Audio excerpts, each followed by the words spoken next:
has led the College of Education at UMSL since August 2012.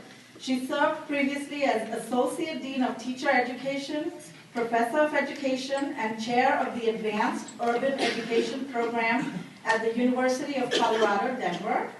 Carole has also led the Colorado State effort in science, technology, engineering, and mathematics education, and was an advocate for the integration of the arts in math and science. So welcome, Carole. Thank you so much for doing this. Next, we have Dr. Ty McNichols, who has taught at University City, St. Louis Public Schools, and Pattonville, and worked as the assistant principal at Wydown Middle School in Clayton. He was also the principal at Tillman Elementary School in the Kirkwood School District. Currently, Dr. McNichols serves as Assistant Superintendent of School Accountability for the Hazelwood School District, and as you know, they are big partners with Springboard, so we're grateful that Dr. McNichols has agreed to do this. And as an added bonus, he is also an alum of UMSL, which is where he got his doctorate degree. And last but not the least, most of you recognize Dr. Inda Schaenen, our very own teaching artist and friend of Springboard for many years. Inda has been teaching and writing in St. Louis since 1991. Her published work includes nonfiction book-length projects, newspapers and magazine journalism, middle grade and adult literary function, and academic scholarship. Inda has served as an enrichment specialist in grades 2 through 5, a classroom English teacher in grade 12, and as a teacher educator. For her current project, An Oral History of 4th Grade in Missouri, Inda spent the 2011-2012 school year traveling around the state in order to interview 165 students attending public, private, charter, and parochial schools. The book is scheduled for publication by the New Press in 2013.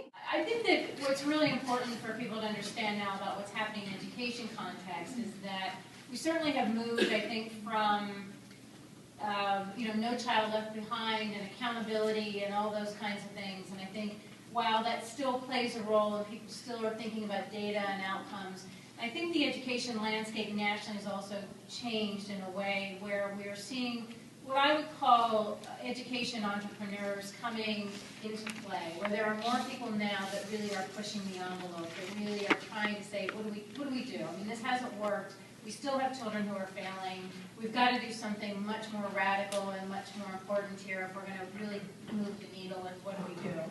So I think that it's time, and I think it's time where we're beginning to see a shift where K-12 schools and organizations like Springboard are now trying to figure out how do we work more closely together, how do we change what we're doing in schools, how do we think about extended learning opportunities, and so that we really can figure this out, because nobody has figured this out yet. There is no silver bullet, and I think nationally we're still trying to figure out what that is, but I think there's a real call and a real urgency now that we haven't seen before. I guess as in a school setting, we haven't caught up with the national trend yet. So we're still in the accountability mode of thinking. At least from a policy procedure, there's a lot of state and federal policies that still impact what we as schools have to do. However, one of the things that I think is coming down the pipe is the STEM notion, the whole idea of how we integrate more STEM ideals and notions into the practicality of day-to-day instruction. Can I tell you what STEM stands for? Science, technology, engineering, and mathematics. Together, they are referred to as STEM learning. Yes. And so that whole ideal, I think, is starting to drive education and the type of programs that will be out there. But I do think, in general, education is missing the boat. When I think about technology in a broader context, a lot of what our students are learning how to do is to manage computers, but not program and develop software behind the computers. And I think that's going to be the future of the high-paying jobs and opportunities for archives and things of that sort in the future, is who can do that kind of work. Some of our districts are exposing some of our kids to that with the logos and the little turtle thing and the robotics things. But many of our districts are not. Our kids are learning how to use software as opposed to program. I think that's the future that will impact nationally as we move forward. But the accountability piece is still there. And I think in districts like mine, where there's concern about student achievement, I think there's a heavier emphasis on accountability. I think in districts where my kids go to school, there's less of an emphasis on accountability and more on engaging and learning. My kids go to school down the street from here, so for those that might want to know. So I think the paradigm is different depending on where you are as far as achieving results. So I think maybe what you're going to hear as we keep passing the microphone down the row is macro to micro perspectives, because I think what I feel like I've been bearing witness to for the last 10 years is teaching and learning within individuals, how individual children and teachers experience the classroom context and environment, and how those environments and settings really do range across this community. So as we sort of continue on, just bear that in mind. I can talk forever and ever about how kids are experiencing school, how adults, teachers are experiencing their day-to-day lives. And that's a function, a direct function of the policies and curricula and expectations that come from kind of much higher macro places in our community, national, state, and of course city and metropolitan St. Louis. So Inda, my next question has to do with how students have changed in the last 5 years. You want to talk a little bit about that? Well, I've been bouncing back and forth from kind of school to school, environment to environment, and when Wendy first mentioned that question, my instant response is, which kids, which schools, what are we talking about? Because different kids from different environments really do experience school very, very differently. And which isn't to say that the goal should be bringing everybody's experience into line.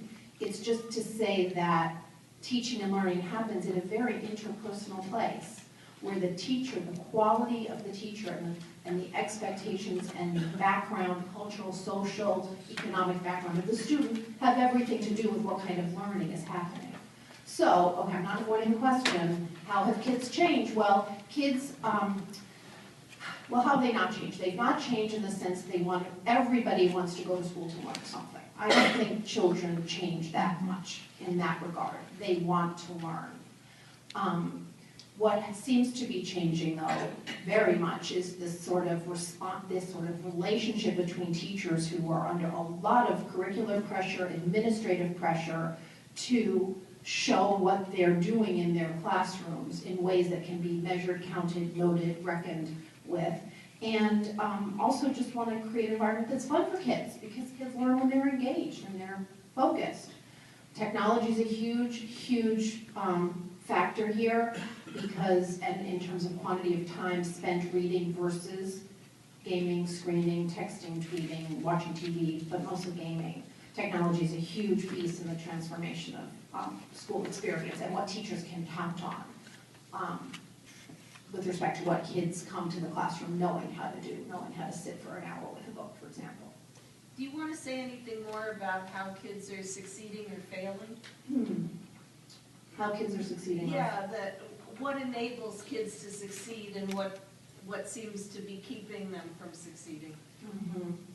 If you don't want to, you can just pass I may think about that in a minute, because of course I'm thinking about different kids in different environments. I mean, I think, for example, there are charter schools I have visited where the rules and regulations with respect to body, literally walking in halls, moving, speaking, they're so strict and they're so impossible that kids are failing because it's an impossible thing for a child to behave in this kind of a way for 6 or 7 or 8 hours a day, and so then there are consequences for failing to comply with expectations that way.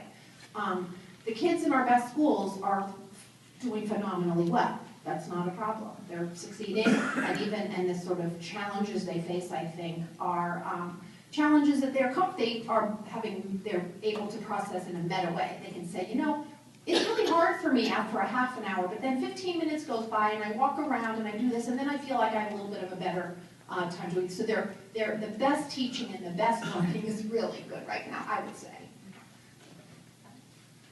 I guess I have a unique perspective, having worked in 5 different, really 6 different districts, and coming at it. Students are students are students. Students who succeed are students who can read, who can write, who can computate. It doesn't matter what district you work in, that still is an essential piece. I do think what has changed, though, is how they do that. You know, there are different approaches to how that is done.